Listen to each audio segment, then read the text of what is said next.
Cut and remove the two bands that hold the discharge body to the pallet. After the bands are removed, attach your skid steer to this mount and lock it in. Use the skid steer to gently lift and back the auger discharge body off the pallet.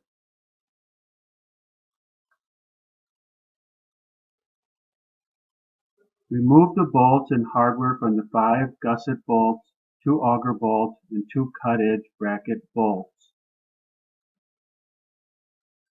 Remove the 3 channel bolts and the auger end support bracket and bolts holding it in place on the unit.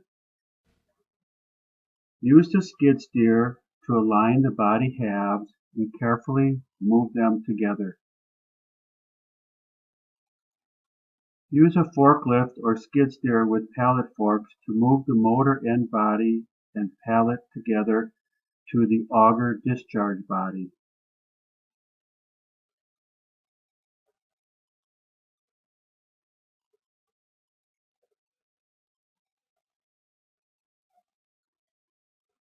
Install the 5 bolt washers and nylock nuts in the center gusset and the 3 bolts in the channel. Torque to 100 foot-pounds.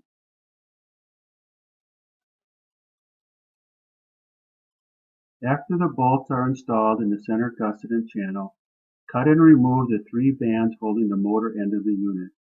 Remove the discharge auger from the pallet and set aside. Remove the skid steer from the auger discharge body, attach the skid steer to the center transport mount, and lock in the mount. Lift the Snowgrr off the pallet and then high enough to work underneath. Install 2 bolts and nuts from the front of the cut edge through the cut edge backing plate. Torque these 2 bolts and the other 2 bolts on the backing plate to 100 foot-pounds. Remove the 4 auger end bracket nuts, washers, and bolts, and the bracket end bearings. Lift the auger in place with the auger tube over the middle auger shaft. Turn the auger to align the bolt holes. Also align the flighting ends so they are close to each other. Place the bolts through the holes in the tube and shaft.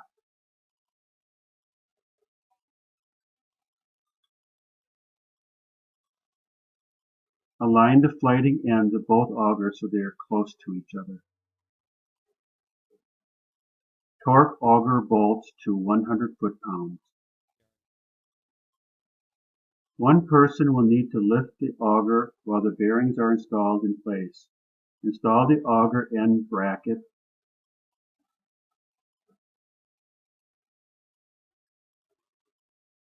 and install the 4 bolts in the proper holes.